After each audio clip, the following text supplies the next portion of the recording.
El tiempo de producción diaria pues era de 420 unidades y el tiempo disponible para la producción diaria era de 420 minutos y las unidades a producir era de 30 unidades. Así que el tiempo de ciclo nos quedaba de 14 minutos. ¿Así les quedó?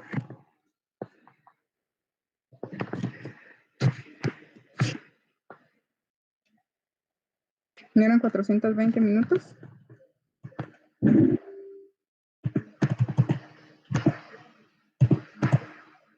Voy a regresar al planteamiento del problema.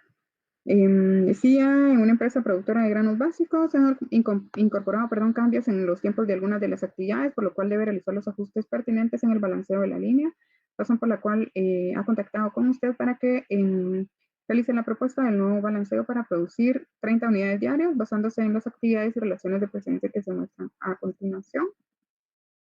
Ahí estaban las actividades, los precedentes, el tiempo de cada una de las actividades y pedía encontrar la condición de balanceo que redujera al mínimo la cantidad de estaciones de trabajo sujeta a las limitaciones del tiempo de ciclo y la precedencia.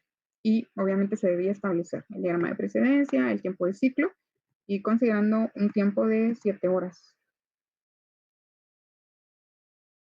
¿No les dio eso?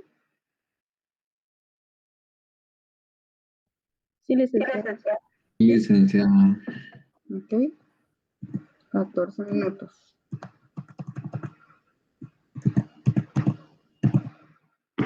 Luego tenemos el paso 3, determinar el número teórico mínimo de estaciones de trabajo. Bueno, 45 en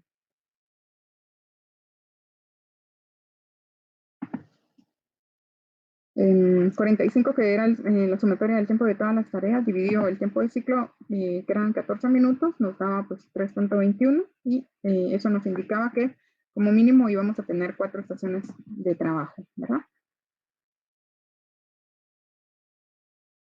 Luego para realizar las asignaciones, pues como vemos aquí el diagrama de precedencia lo voy a hacer un poquito más pequeño para que podamos visualizar todo acá. Perdón, las reglas, vamos a ver, decía el método heurístico para analizar la línea, teníamos que aplicar como regla principal la del mayor número de tareas sucesoras y como regla secundaria para desempatar la asignación de la tarea que tenga el tiempo más largo, ¿verdad? Entonces tenemos acá la tarea con mayor número de tareas sucesoras. Yo lo hice de una vez por acá, tareas subsecuentes, A tenía 6, B 5, C 2, al igual que D, E1, F1 y G ninguna. Entonces iniciamos la asignación con la tarea A con un tiempo de 6 minutos, nos quedaban 8 minutos disponibles todavía y podíamos asignar, pues obviamente, de acuerdo al diagrama que realizamos, la estación B era la única actible y nos quedaba luego de la asignación de B 1 minuto como tiempo restante no asignado, tomando en cuenta pues que no teníamos ninguna actividad que tuviera ese tiempo. Para la estación 2, pues la única tarea que podíamos asignar era la C, con un tiempo de 7 minutos, nos quedaban 7 minutos aún disponibles. Podíamos asignar en D o en F, ¿verdad? ¿Por qué no elegimos F acá? Los que tienen esta variante. ¿Por qué no elegimos F? Por la regla heurística. Por la regla heurística, ¿verdad? Nos está indicando que vamos a tomar como regla principal la del mayor número de tareas subsecuentes. Y si vemos, pues D tiene 2 y F solo 1. Entonces, por eso asignamos D y no F. Porque F solo tiene un lugar. Exactamente. Entonces, acá nos quedan 2 minutos como tiempo restante no asignado. Ya no podemos asignar ninguna tarea. Luego continuamos. No podemos asignar perdón, podríamos asignar F o E, ¿verdad? Pero ambas tienen una actividad. Pero utilizamos la como regla para desempatar. ¿Cuál regla?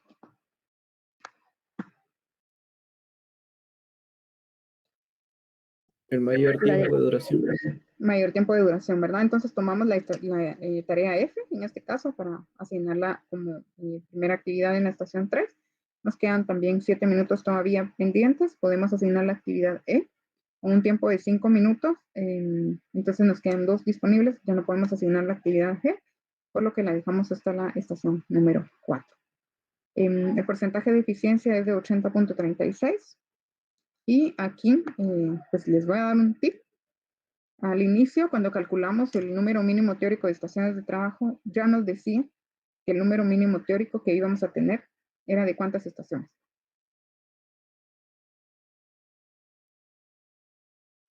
4. De 4, ¿verdad? Entonces, apliquemos las reglas como las apliquemos, no vamos a tener ningún cambio en el porcentaje de eficiencia. El porcentaje mayor de eficiencia que podríamos obtener es de 80-36, ¿sí? Entonces, no sé si realizaron un no rebalanceo, pero pues el resultado iba a ser exactamente el mismo, no nos iba a dar menos de 4 estaciones de trabajo, y aquí si estamos viendo en el balanceo ya tenemos 4 estaciones, así que pues ya no va a haber para dónde ir, así que pues se la tenían que jugar haciendo únicamente este balanceo, probablemente también, pero importantísima la parte del análisis, ¿verdad? Entonces, habría que verificar esa parte, ¿verdad? Cómo justificaron ustedes esta actividad del balanceo.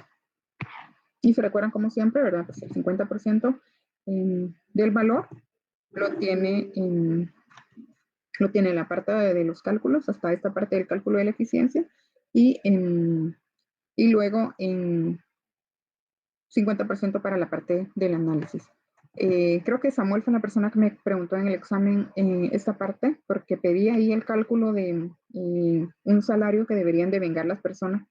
¿Qué pasó, Ana? ¿No te salió así? ¿No?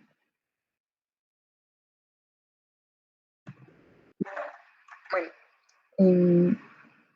en la parte del salario, ¿cómo lo calculamos? Si ustedes se dan cuenta, en cada una de las estaciones nos está rigiendo un tiempo de ciclo, ¿verdad? Entonces, hay una producción que se está elaborando en cada una de las estaciones. Así que cada estación, la sumatoria de ambas actividades, nos está indicando cuántas unidades yo puedo producir al día, ¿verdad? Por ejemplo,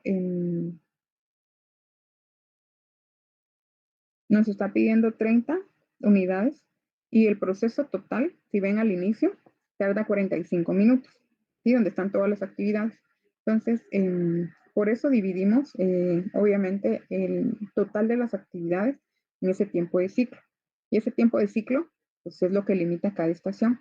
Quiere decir que en la estación 1 voy a tener a un operario y ese operario va a estar encargado de hacer 2 tareas, ¿sí?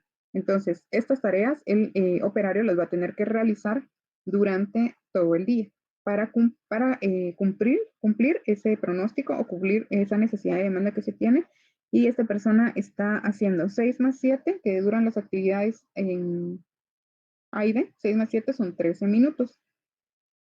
Por 30, 390 minutos. Él se va a llevar haciendo o produciendo esas 30 unidades. Y tenemos 420 minutos disponibles, menos 390, nos quedan 30 minutos, digamos, de tiempo ocioso. 30 minutos dividido 420 nos da un 7.14% de tiempo de ocio, o sea que estamos bien, ¿verdad? Entonces podrían analizar desde esa perspectiva, pero a lo que iba, perdón, era en cada estación hay una persona, hay un operario. Entonces, ¿cómo calculan ustedes el salario? Solo, no sé si en el caso, déjenme ver.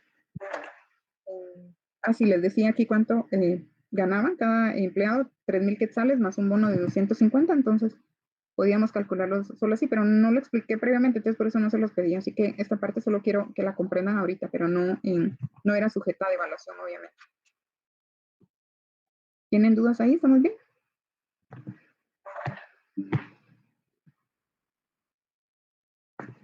¿No?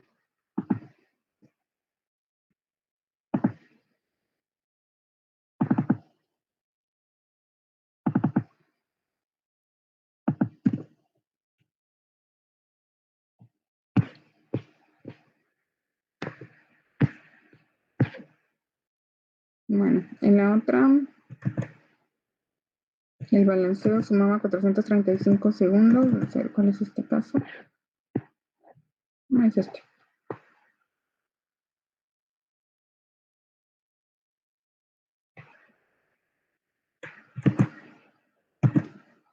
Les dio ese porcentaje de eficiencia, 96,67. ¿Sí? ¿No? Sí, licenciada. ¿Sí? Bueno, Sí, licenciado. ok. Sí, aproximado 97, que le está bien así. Podían utilizar 2 decimales. Podían hacerlo aproximado también, no hay problema.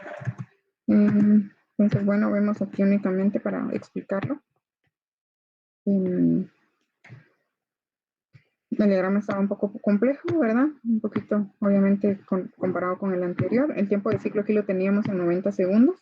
El tiempo, obviamente, teníamos que convertirlo a segundos de la producción que teníamos disponible, o el tiempo de producción disponible para este caso teníamos 8 horas diarias. Y unidades a producir o una demanda a cubrir de 320 unidades. Así que teníamos acá un número mínimo teórico de 5 estaciones y que al final pues logramos asignar todas las actividades ahí. Vamos a hacerlo más pequeñito para ir viendo esta parte. Teníamos la estación 1 con las actividades A, C y E. Perdón, acá las reglas heurísticas. La regla principal era la del tiempo más largo y la regla secundaria el número de tareas sucesoras. Entonces, yo aquí también había hecho ya el número de tareas sucesoras. Tiene 9, B7, C3, D3, E2, F2, G2, H, I y J1 y K, pues que era la que finalizaba el proceso, pues esa ya ninguna. Entonces, tarea con mayor número de, perdón, aquí las tengo al revés. Regla principal, tarea con el tiempo más largo. Diga, pero ahí no teníamos que utilizar la regla de tareas. Perdón,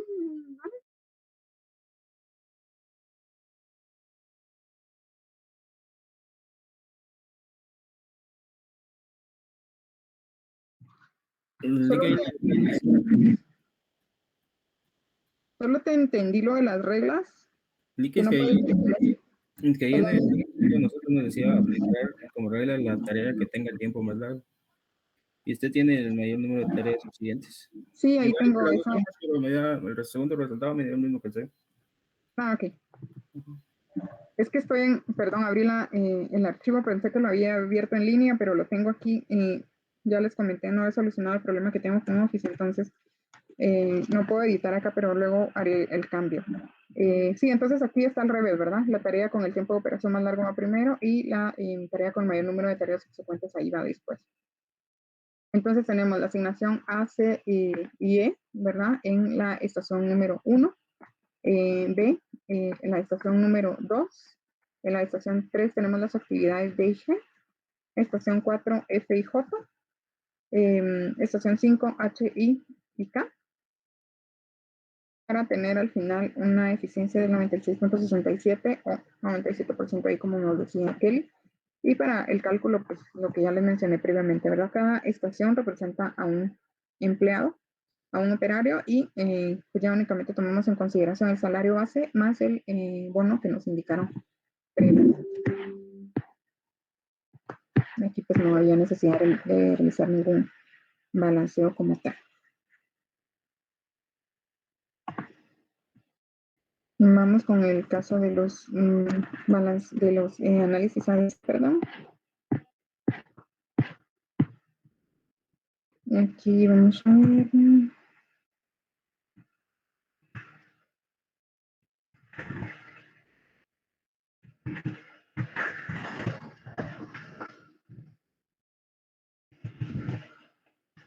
Aquí creo que les cambié cantidades. No son estas cantidades en costo, ¿verdad? Para los que tenían el caso de...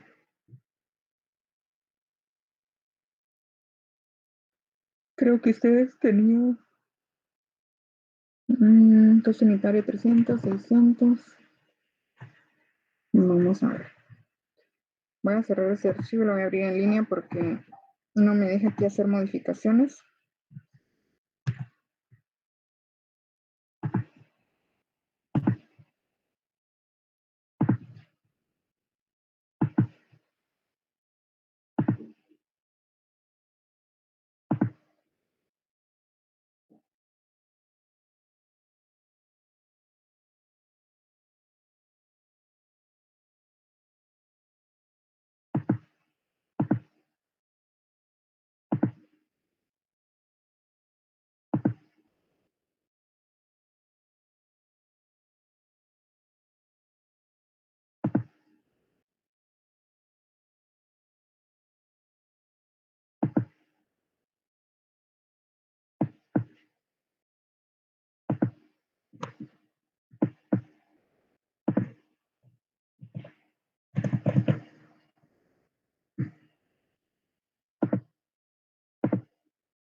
Bueno, vamos a hacer los cambios. Aquí tenía un volumen anual.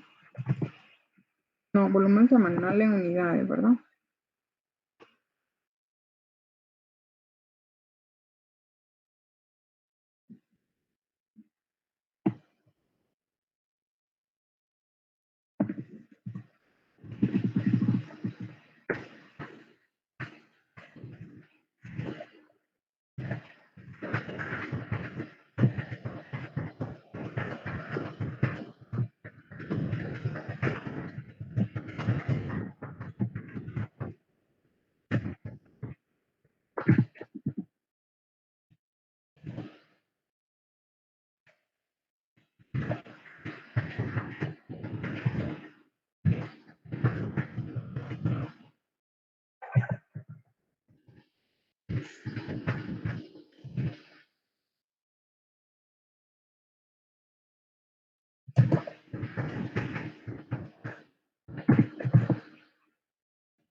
Creo que estaba bien, así. Esos eran los datos, creo yo. ¿Alguien no Sí, vio? licenciada, ¿esa era? Esos eran los datos, ¿verdad? Sí, Los que porque tenía yo... la solución. Sí los había cuadrado con eso. Es que creo que como yo no los tenía ordenados al principio, solo voy a regresar hasta ese punto.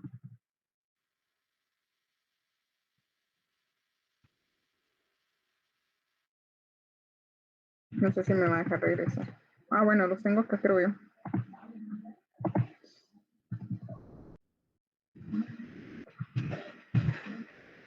¿Y son esos? ¿Eso les dio? Sí, licenciado. Sí. Bueno, acá en esta clasificación también dijimos que lo que tenían que priorizar ustedes era encajar todos los resultados dentro del valor monetario, la columna que estaba marcada con amarillo.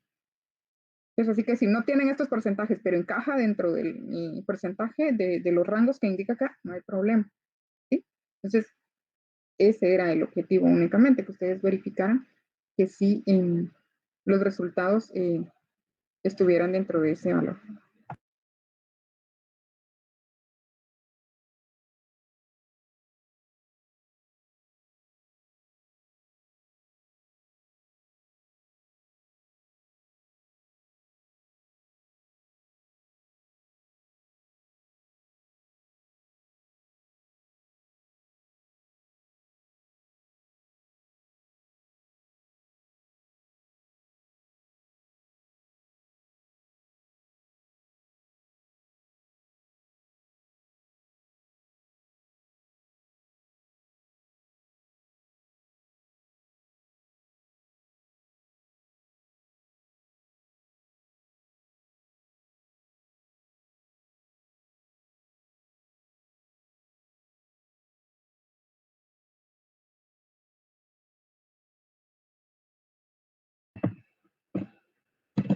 Y la otra solución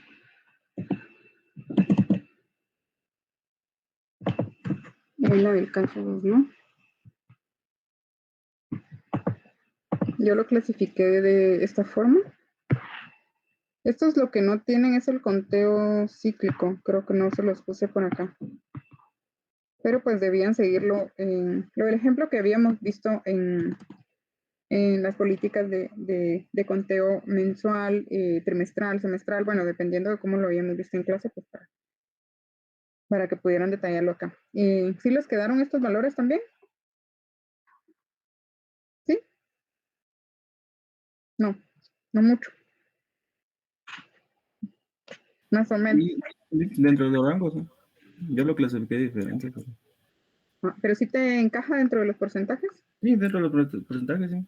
Ok, no hay problema, ¿verdad? La idea es esa. Inclusive, bueno, lo que hablamos desde el inicio de este caso, algunas empresas, por ejemplo, si un artículo, ustedes generalmente lo clasificarían como C, pero para la empresa representa mucha importancia porque tal vez es difícil de conseguir o hay problemas en esa industria, el proveedor que les provee ese artículo o esa materia prima, pues hay problema, pues lo van a tener más seguridad y obviamente lo tienen que clasificar como A para tener condiciones de conteo o condiciones de control más estrictas que tendría clasificado como un artículo C. Eso pues puede variar, no hay ningún problema con relación a eso, pero sí, bueno, de acuerdo a lo que habíamos visto en clase, pues clasificarlo dentro del rango para que no haya problema. Creo pues que Leuco pues no vale la pena, era únicamente de colocar ahí los datos dentro de las ecuaciones, que eran mucho más sencillo, y, y pues para que solo les dejo ya la tarea. Lo que van a tener que leer, los temas que vamos a empezar a ver la otra semana, no la otra semana, perdón, la otra semana, no nos vamos a ver, es hasta que regresemos de Semana Santa, ¿verdad? Y pues que ustedes, yo sé que necesitamos todos un break, un descanso, pero en la medida de lo posible traten de aprovechar para leer por lo menos, porque esta parte que viene es un poco bastante más teórica de lo que hemos trabajado.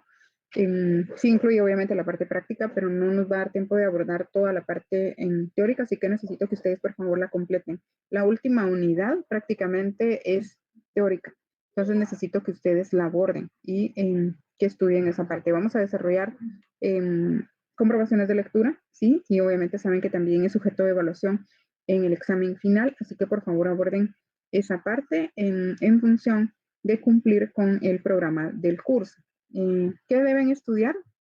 Deben estudiar el suplemento 6.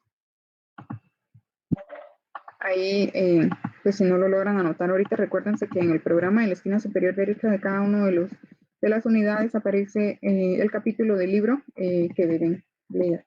En el caso de la estrategia de la cadena de suministro, que es lo más amplio, son los capítulos 11 y su suplemento que deben leer, ¿verdad? El capítulo 11 y su suplemento para la última unidad, que es la estrategia de la cadena de suministro. Para la parte del control estadístico del proceso, que es el suplemento 6, vamos a hablar hoy un poquito de eso porque no podemos terminar la clase ahorita tampoco porque es muy temprano. Vamos a empezar a hablar un poquito de ese tema para que vean ustedes esa parte.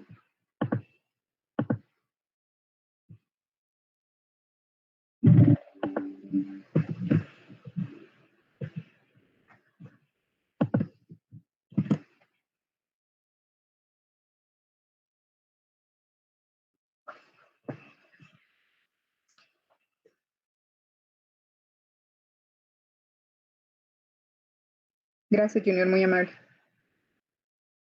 Eso como mínimo deberían de leer, por favor. Relacionado a lo que les estaba mencionando al inicio, creo que eso nos falta mucho. Ahora pues estamos, por facilidad nosotros les trasladamos los libros, pero creo que se ha perdido mucho ese tema de la lectura. Entonces lean, de verdad, a veces es aburrido, yo sé, en algunos temas, ¿verdad? Leer, pero es necesario de verdad que tengamos la base teórica también para poder entender de una mejor forma ya la parte práctica. Y como sabemos, pues al momento de los análisis es importantísimo todo eso, ¿verdad? Entonces, en esta unidad 5, que es el control estadístico del proceso, entramos nosotros de lleno a ver lo que son las gráficas de control. Explicamos el teorema del límite central, así que para las personas que les costó un poquito métodos cuantitativos, pues aquí necesitamos, por favor, que refresquen un poquito sus conocimientos. Así que si pueden repasar un poquito lo que tiene que ver con relación al teorema del límite central para comprender mejor lo que se viene de práctico acá, pues por favor háganlo. Vamos a construir gráficas X barra y gráficas de rango. Aquí lo que se evalúa, ya vamos a ver un poquito de eso, pero son las características de los productos como tal, evaluamos las condiciones de calidad de los productos. Aquí se enlistan los 5 pasos que implican la construcción de las gráficas de control. Se construyen las gráficas también, que son otro tipo de gráficas relacionadas a las características de los productos. Se explica la habilidad del proceso y se calcula el CP y el CPK también, y pues se realiza o se explica un muestreo de aceptación, pues cuando ustedes deben analizar un lote de productos, verificar si el lote pues va a salir al mercado o no, si cumple o no con los controles de calidad que se tienen establecidos como tal. ¿Y qué es el control estadístico del proceso? Pues es un procedimiento usado para supervisar los estándares, tomar medidas, emprender acciones correctivas mientras el producto o servicio se está produciendo. Lo que busca este proceso es obviamente tener en el mercado productos que cumplan con esos lineamientos de calidad, que no se den cuenta ustedes cuando los productos ya están en el mercado y los clientes están reclamando, porque imagínense lo costoso que eso sería. Yo no sé si ustedes se han dado cuenta en los últimos años. Muchas veces han salido anuncios, por ejemplo, de Toyota, que indica cierta línea de vehículos y ciertos años, ¿verdad? Que han tenido, por ejemplo, defectos en las bolsas de aire. Entonces dicen que regresen inmediatamente a las agencias para realizar el cambio de esos productos. Imagínense lo costoso que es realizar este tipo de procedimientos, porque probablemente pues no se detectó este tipo de problemas en el proceso de producción. Entonces, por eso este control estadístico del proceso es tan importante y debemos obviamente establecer en todos los procesos necesarios, las estrategias necesarias para asegurar que el producto que estamos entregando a nuestros clientes cumpla con obviamente medidas de seguridad y dependiendo del tipo de producto que estamos ofreciendo, pues que cumpla con todos esos lineamientos de calidad. Se dice que un proceso opera bajo control estadístico cuando su única fuente de variación consiste en las causas comunes, naturales.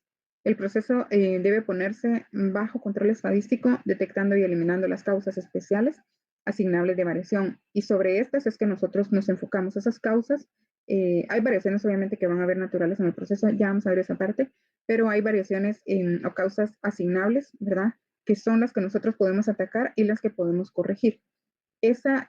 Ahí radica todo el objetivo o el objetivo de esta estrategia, ¿verdad? Eliminar esas causas asignables a través de, obviamente, una identificación de las causas como tal.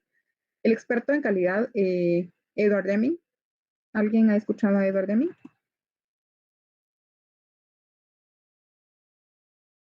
¿Sí? ¿No? ¿Qué propuso Edward Deming? Bueno, si no lo han escuchado, difícilmente se van a recordar qué propuso, ¿verdad? ¿Se han escuchado ustedes el método de la mejora continua?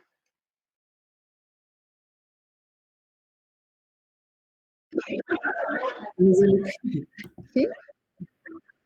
Uh-huh. Bueno, Edward Deming propuso el círculo de la calidad total, ¿verdad? Que tiene que ver con la mejora continua y está compuesto de 4 etapas: planear, hacer, verificar y actuar, ¿verdad? Entonces en eso radica, obviamente allí está inmerso este proceso de control estadístico que obviamente se establecen diversos procedimientos para poder determinar cuál es la calidad de la producción, ¿verdad? Entonces, Edward Deming dice que observó en un estado de control estadístico, no es el estado natural del proceso de manufactura. En vez de esto, dice que Deming lo vio como un logro al que se llega mediante la eliminación, una por una, de las causas especiales de variación excesiva a través de un esfuerzo determinado. Después de esto, su desempeño dice que es predecible, se evalúa la habilidad para satisfacer las expectativas del cliente. El objetivo de un sistema de control del proceso es proporcionar una señal estadística cuando están presentes causas de variación asignables. Dicha señal puede acelerar la acción apropiada para eliminar estas causas, ¿verdad? Entonces, a veces la teoría es un poquito confusa, pero es importante que la leamos previamente a la aplicación ya de los casos prácticos, porque ya comprendemos de una mejor forma todo la situación, ¿verdad? ¿Qué es una gráfica de control? Pues no es más que una representación gráfica de los datos que estamos obteniendo del proceso a través del tiempo, ¿verdad? Entonces eso es lo que nos está arrojando pues esta información. ¿Qué son variaciones naturales? variaciones naturales dice que afecta en cierto grado a todo proceso productivo, o sea, todo proceso productivo va a tener presente estas variaciones naturales. Se esperan, generalmente siempre se espera en todos estos procesos productivos que haya este tipo de variaciones. También se conoce como las causas comunes. Algunos ejemplos, por ejemplo, son cambiar una máquina por otra o cambiar de proveedor, cambiar el diseño del proceso. Eso va a ser muy normal, ¿verdad? Si nosotros estamos enfocados en una mejora continua, definitivamente vamos a tener que ir haciendo cambios, ¿sí? El cambio es la base de toda mejora continua, en función de, obviamente, lo que hemos identificado previamente. Las variaciones forman un patrón que puede describirse como una distribución, que es lo que vimos, ¿verdad? El teorema del límite central. Siempre que la distribución o las medidas de los resultados permanezcan dentro de los límites especificados. Y por eso vamos a ver las gráficas de control. Vamos a establecer esos límites superior e inferior para saber si nuestro proceso está bajo control o no está bajo control.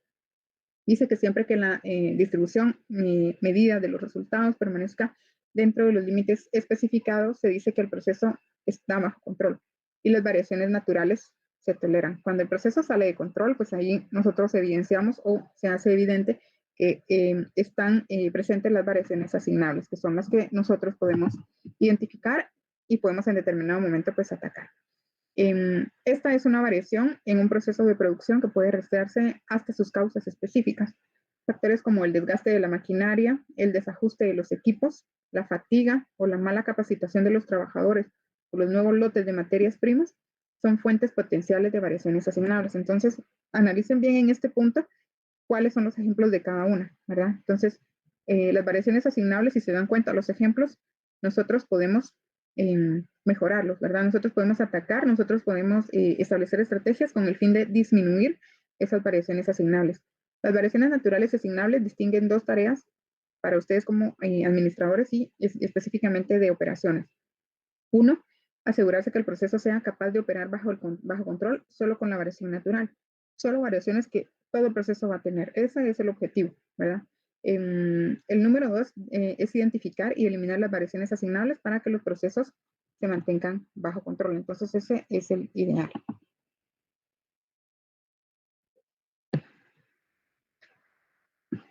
Bueno, entonces en el suplemento 6 ustedes van a encontrar cómo es que se evalúan y se presentan estas variaciones asignables y naturales. En la gráfica A podemos observar muestras de un producto. Aquí está hablando de 5 cajas de cereal, por ejemplo, tomadas de una línea de la máquina de llenado. Voy a tratar de hacérselos esto un poquito más grande para que vean bien esta gráfica, esta primera gráfica. Si ven la distribución normal, está representada aquí por cajitas, ¿sí? Las cajitas de cereal, ¿verdad? Entonces, cada uno de los paquetes es una muestra. Las muestras pueden ser de 5 a 10, ¿verdad? Poquitos productos de ese lote para determinar qué condiciones tienen. Aquí está hablando, por ejemplo, de peso. ¿Cuál es el peso de esas cajas de cereal? Ustedes han visto en todos los productos, por ejemplo, de alimentación, tienen un peso neto, por ejemplo. ¿Sí? ¿Alguien ha medido esos productos a ver si realmente tienen ese peso? No, ¿verdad? No lo medimos. La empresa nos dice a nosotros que es un peso neto de tantos gramos, por ejemplo, pero es una media, ¿sí? Algunos productos van a tener un par de gramos menos, otros un par de gramos más y otros probablemente sí estén en la media, ¿sí? Entonces, eso es lo que representa esta medida. Entonces, si ven ustedes cómo está la distribución normal, entonces la mayoría está concentrada en la media, ¿sí? Pero pues también tenemos algunos dispersos por ahí que están al inicio o al final de la distribución. Entonces, al final, aquí estamos evaluando esas características como peso, por ejemplo. Entonces ya vamos a ir viendo ahí qué variaciones asignables y naturales se pueden ir presentando y cómo nosotros las podemos identificar.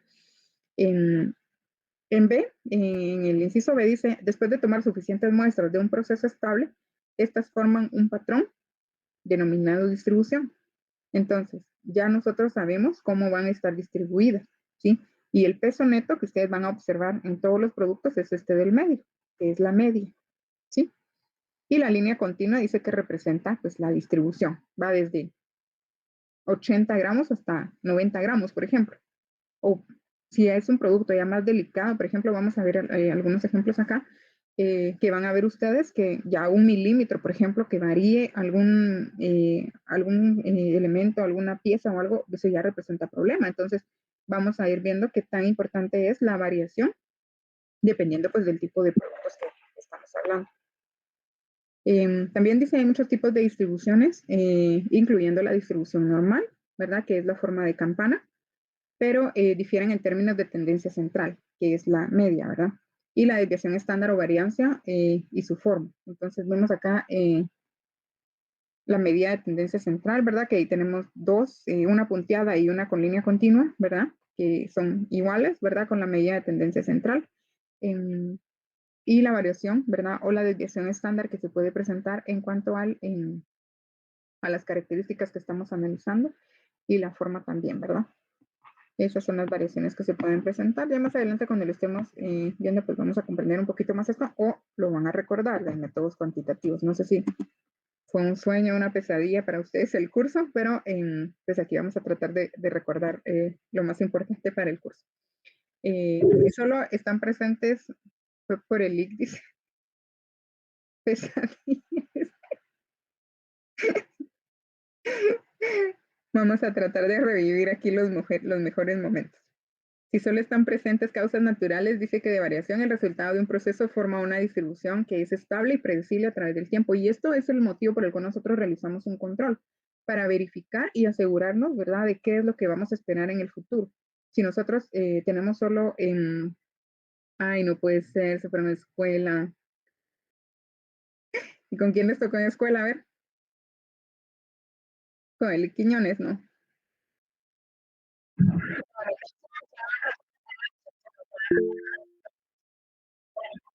Ah, sí, ya no los conozco, tal vez los que están ahorita.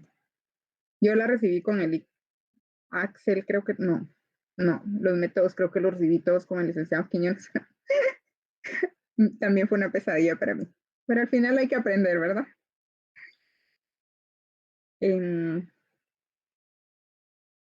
Bueno, entonces eso es lo que les decía. Nosotros ya a través de de las muestras que hemos tomado y del análisis que hemos realizado, ya podemos establecer una predicción de lo que esperamos, de las condiciones que esperamos de cierto producto. Y finalmente dice que si están presentes causas asignables en la variación, el resultado del proceso no va a ser estable, ¿verdad? Cuando nosotros ya hemos visto, por ejemplo, en el inciso de que hay un comportamiento normal, nosotros podemos establecer una predicción acertada. Pero si no, si nuestras muestras y nuestras variaciones de verdad son demasiadas, entonces es evidente que hay variaciones asignables y pues obviamente eso no nos va a permitir tener una predicción acertada. Cuando ocurren causas que no son una parte esperada del proceso, las muestras producirán distribuciones inesperadas, variarán en cuanto a la tendencia central, la desviación estándar y pues la forma también. Entonces todo eso nos va a afectar en determinado momento para tener información certera con relación al proceso como tal. Aquí me perdí esto.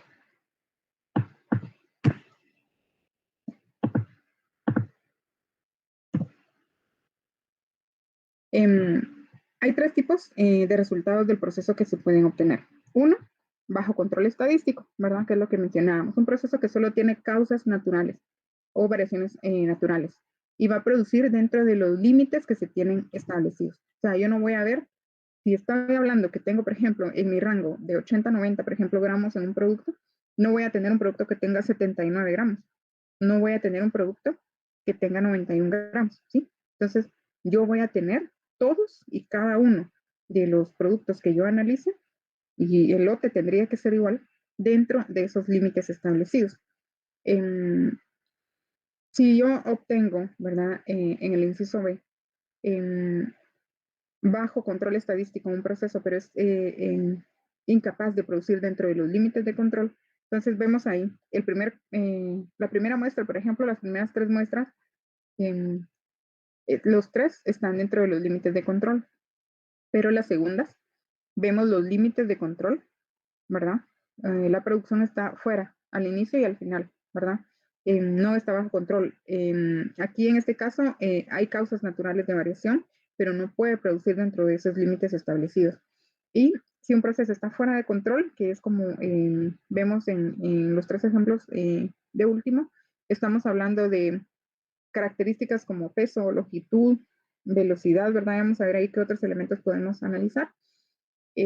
Obviamente aquí vemos y es muy evidente la presencia de variaciones asignables, entonces ahí sí ya nosotros podemos emprender alguna acción para identificar cuáles son esas causas y pues cómo se pueden atacar, ¿verdad? Entonces lo vamos a dejar hasta ahí, que es estudiar lo del teorema del límite central. ¿Qué era el teorema del límite central? El fundamento teórico de las X es el teorema del límite central. Dice este teorema establece que independientemente de la distribución de la población, la distribución de las X, cada vez una de las cuales es la media de una muestra obtenida de la población, tiende a seguir una curva normal. Cuando aumenta el número de muestras, por fortuna, incluso cuando la muestra N sea bastante pequeña, digamos 4 o 5 artículos, que es como lo vamos a analizar acá, la distribución de los promedios por lo general seguirá una curva normal. El teorema también establece que la media de la distribución de las medias, ¿verdad? Denominada en X barra, será igual a la media de la población global llamada en M, ¿verdad? Y la desviación estándar de la distribución de las muestras será la desviación estándar de la población dividida entre la raíz cuadrada de la muestra. Entonces son estas dos ecuaciones que están aquí. X doble barra va a ser igual a la media o la media de las medias aritméticas, va a ser igual a la media de la población, y la desviación estándar de X barra va a ser igual a la desviación estándar dividido la raíz partido n. Entonces estas son las similitudes que deberían ustedes desarrollar en función de para el teorema del límite central, que eso nos va a servir de base para toda esta parte. Les voy a colocar en la plataforma la presentación para que puedan ir repasando y obviamente también, como habíamos indicado previamente, leyendo, ¿verdad? Por lo menos el suplemento 6, capítulo 11 y su suplemento, que es lo que vamos a abordar en lo que resta ahorita del contenido para el examen final. No sé si hay dudas, consultas con relación a esta parte.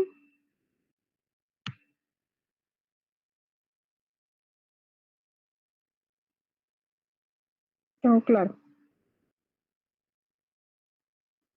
Bueno, entonces lo vamos a dejar hasta ahí el día de hoy. Vamos a colocar la pregunta de la asistencia. Felices vacaciones. Felices vacaciones para todos. Espero que se cuiden mucho. De verdad, en estas fechas hay que tener mucho cuidado. Si van a salir, por favor, cuídense a ustedes, a sus familias. Y de verdad espero verlos pronto a todos. No pronto, ¿verdad? Sino cuando toca, que toca el martes 11. ¿Verdad? Y nos vamos a volver a ver. Así que disfruten, pero que aprovechen su tiempo. Y perdón, me deja